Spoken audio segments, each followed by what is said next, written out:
Networking পড়াবো। তো networking এর টোপোলজি কমপ্লিট হয়ে গেছিল, তাই তো? হ্যাঁ স্যার। আচ্ছা, আজকে আমি তোমাদের যেটা শুরু করব সেটা হচ্ছে কি আমাদের নেটওয়ার্ক ডিভাইস। ঠিক আছে, বিভিন্ন নেটওয়ার্ক ডিভাইস সম্বন্ধে আলোচনা করব। মূলত নেটওয়ার্ক ডিভাইস গুলো ম্যাক্সিমামটা ফিজিক্যাল লেয়ারে পড়ে। এবার ডেটা লিঙ্ক লেয়ার বা এগুলো লেয়ার কি, এগুলো সম্বন্ধে বলবো। তার আগে আজকে আমি যেটা তোমাদের শুরু করছি সেটা হচ্ছে নেটওয়ার্কিং ডিভাইস, মানে নেটওয়ার্কিং এর সাথে যুক্ত বিভিন্ন ধরনের যে ডিভাইস গুলো থাকে সেই ডিভাইস গুলো সম্বন্ধে আজকে আমরা দেখবো। তারপরে পরপর যেমন আছে পরপর দেখবো। দেখো, প্রথম আমরা যেটা দেখবো সেটা হচ্ছে হাব। কি দেখবো? হাব। হাবটা কি? হাব হচ্ছে কি, হাব হচ্ছে একটা নেটওয়ার্কিং এর সাথে একটা যন্ত্রাংশ যার কাজ কি, যার কাজ হচ্ছে ও একটা ইনপুট নেবে। কি নেবে? একটা ইনপুট নেবে, সেখান থেকে ও কি করবে?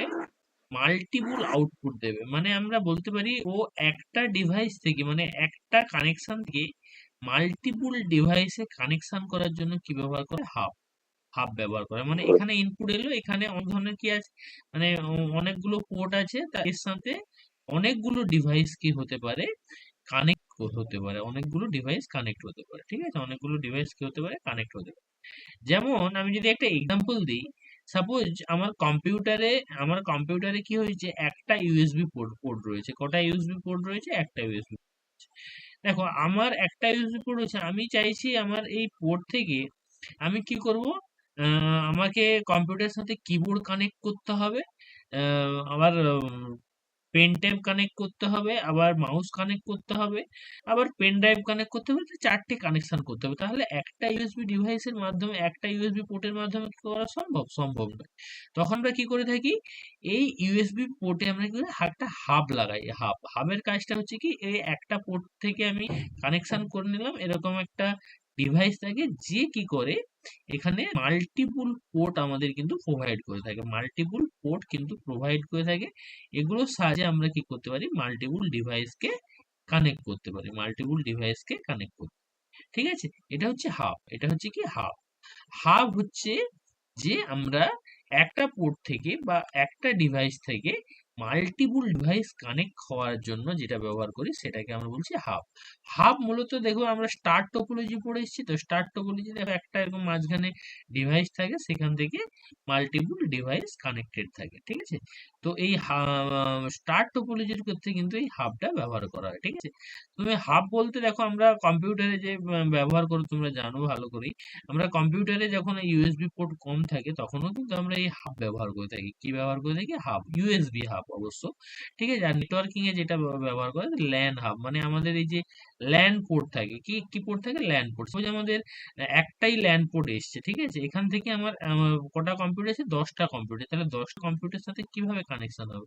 এরকম কি লাগানো থাকে? হাব লাগানো থাকে। এই হাব দিয়ে কি করা হয়?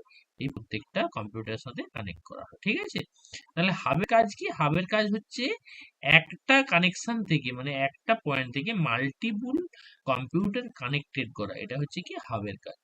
তাহলে বুঝতে কারো কি কোনো প্রবলেম রয়েছে?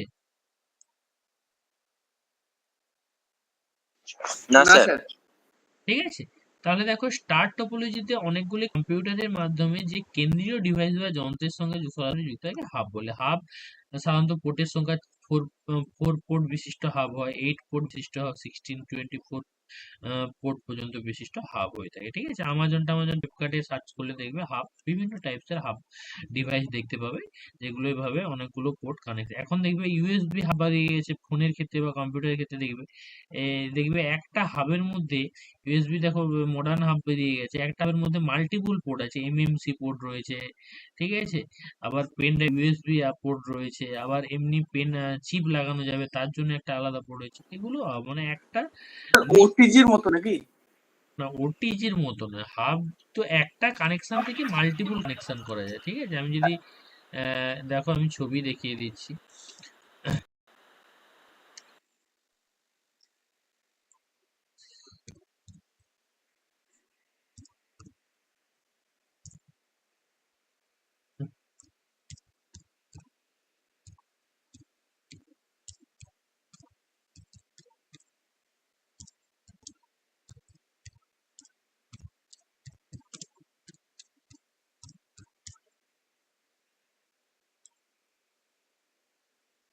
দেখতে পেয়েছো? দেখো হাব,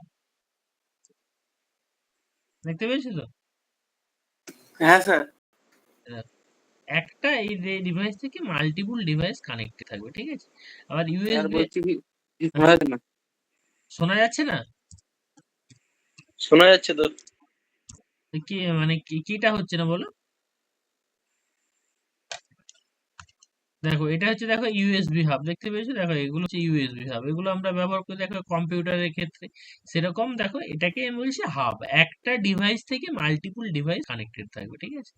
একটা ডিভাইস থেকে মাল্টিপল ডিভাইস কানেক্টেড থাকবে, এই যে কম্পিউটারে আমরা লাগিয়ে থাকি দেখো এভাবে, দেখতে পেয়েছো? দেখো একটা ডিভাইস, একটা ইউএসবি পোর্ট থেকে এভাবে মাল্টিপল পোর্ট লাগাতে গেলে আমরা যেটা ব্যবহার করছি সেগুলোই হাব। দেখো এই যে ইউএসবি হাব লেখা আছে, ইউএসবি হাব। বুঝতে পারলে না? বুঝতে পারলে না? কারণ এরপর হচ্ছে রিপিটার। দেখো রিপিটার তোমরা সবাই দেখেছো, আমাদের যখন আমরা এই যে কেবিল কানেকশন আছে প্রত্যেকের ঘরে ঘরে দেখবে, দেখবে আমাদের যে ইলেকট্রিক খুঁটি আছে, ইলেকট্রিক খুঁটিতে এরকম একটা দেখবে বাক্স লাগানো থাকে, বাক্স, ঠিক আছে? দেখো এই রিপিটার, এটা হচ্ছে রিপিটার। রিপিটারের কাজ হচ্ছে কি, যখন এই যে আমাদের কেবিলের মাধ্যম দিয়ে এই যে টিভির সিগন্যাল একটা আসছে, তো সিগন্যাল আস্তে আস্তে সিগন্যাল যখন আমার করতে বেশি ট্রাভেলস হতে থাকে, সিগন্যালটা কি হতে থাকে, সিগন্যালটা পরপর কিন্তু ক্ষীণ হতে থাকে, মানে সিগন্যালের যে মানে এইটা দৃঢ়তা সেটা কমতে থাকে, মানে সিগন্যাল স্ট্রেংথটা, আমরা সিগন্যাল স্ট্রেংথটা আস্তে আস্তে কি করে, যত বেশি দূর যায় সিগন্যাল স্ট্রেংথটা কি থাকে, কমতে থাকে, ঠিক আছে? এবার সিগন্যাল স্ট্রেংথ যত কমতে থাকবে, ঠিক আছে, তত কি হবে আমাদের এই ছবিগুলো এগুলো খারাপ হতে থাকবে। তো এই সিগন্যাল স্ট্রেংথটা যাতে বাড়ানো যায়, সেই সিগন্যাল স্ট্রেংথটাকে বাড়ানোর জন্য এটার কি করা হয়, মাঝখানে একটা যন্ত্র লাগানো হয় যার নাম হচ্ছে রিপিটার। কি লাগানো হয়? রিপিটার, ঠিক আছে? দেখবে আমাদের এই যে সবাই এই যে বক্স চলে বা মাইক চলে, দেখেছো? মাইক চলে, এই যে দেখবে আমাদের একটা কোনো ইউএসবি ডিভাইস বা কোনো আগে সিডি থেকে এরকম দেখবে অনেকগুলো বক্স বাজছে, অনেকগুলো বক্স বাজছে। তাহলে এই যে সাউন্ডটাকে যে বাড়ানো হয়, বা এই সাউন্ডটা যে একটা সামান্য একটা মেমোরির একটা গান বাজছে, সেটা দেখবে কত জোরে জোরে বাজে, সেটা কিসের সাহায্যে হয়ে থাকে দেখো? এইরকম একটা যন্ত্র থাকে যে কি করে, ওই সিগন্যালটাকে, ওই সংকেতটাকে, মানে এই যে সিগন্যালটা আসছে সেই সিগন্যালটাকে আরো কি করে দেয়, দ্রুত বা জোরালো করে দেয়, ঠিক আছে? জোরালো করে দিলে কি হয়, আওয়াজটা আরো বাড়তে থাকে। দেখো যখন এই ডিজিটাল সিগন্যালকে মানে এই থেকে দুর্বল সিগন্যাল থেকে স্ট্রং সিগন্যালে পরিণত করে, যখন ডিজিটাল সিগন্যাল, এটা যন্ত্রটা করে থাকে তাকে আমরা বলছি রিপিটার। আবার অ্যানালগ সিগন্যালকে যখন আমরা মানে দুর্বল থেকে তাকে আরো সতেজ করে থাকি, বা দুর্বল থেকে আরো স্ট্রং করে থাকি, মানে তার সিগন্যাল স্ট্রেংথটা বাড়িয়ে থাকি, ঠিক আছে? সেটাকে বলা হয় অ্যাম্প্লিফায়ার। কি বলা হয়? অ্যাম্প্লিফায়ার। মানে অ্যানালগ সিগন্যালকে দুর্বল সিগন্যাল থেকে স্ট্রং সিগন্যালে পরিণত করার জন্য ব্যবহার করা হয় অ্যাম্প্লিফায়ার। আর ডিজিটাল সিগন্যালকে, দুর্বল সিগন্যালকে সতেজ সিগন্যাল বা স্ট্রং সিগন্যাল করার জন্য ব্যবহার করা হয় কি? রিপিটার। রিপিটার কখন ব্যবহার করা হয়? যখন আমাদের কোনো সিগন্যাল বেশি দূর ট্রাভেলস করে, ঠিক আছে? বেশি দূর যখন সিগন্যাল ট্রাভেল করে, তখন সিগন্যালটা উইক হতে থাকে, সিগন্যালের স্ট্রেংথটা কমতে থাকে, তখন কি করা হয়, এই সব জায়গায় মাঝে মাঝে কি করা হয়, রিপিটার ব্যবহার করা হয়। রিপিটারের কাজ হচ্ছে সিগন্যালটাকে, দুর্বল সিগন্যালটাকে গ্রহণ করবে, করে সেই সিগন্যাল স্ট্রেংথটাকে বাড়িয়ে দেবে, আবার এভাবে চলতে থাকবে বেশি দূর। আবার যখন বেশি দূর ডিস্টেন্স হবে, আবার কি করা হয়, এভাবে রিপিটার ব্যবহার করা হয়।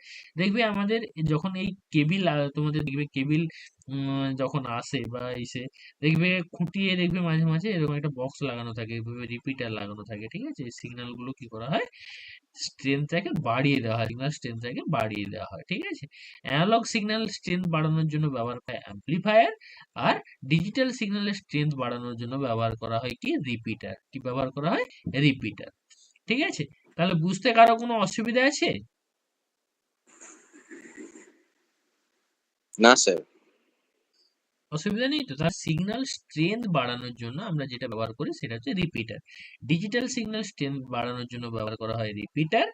আর অ্যানালগ সিগন্যালের স্ট্রেংথ বাড়ানোর জন্য ব্যবহার হয় অ্যাম্পলিফায়ার। তোমাদের অ্যাম্পলিফায়ার নেই, তো রিপিটারটা আছে, তো রিপিটারটা বলে দিলাম। দেখো, নেটওয়ার্কে ব্যবহার কেবল বা তারের মধ্য দিয়ে প্রবাহিত ডেটা বা সংকেত নির্দিষ্ট দূরত্বের পর, মানে একটা নির্দিষ্ট দূরত্ব আছে, যখন বেশি দূরত্ব হতে থাকবে এটা কি হয়, দুর্বল হতে থাকবে, ঠিক আছে, কি হতে থাকবে, দুর্বল হতে থাকবে। তো এখানে রিপিটার লাগিয়ে দিলে কি হবে, সেই দুর্বল সিগন্যালটাকে সে গ্রহণ করে আবার সিগন্যালটাকে সতেজ করে দেবে, স্ট্রং করে দেবে, ঠিক আছে।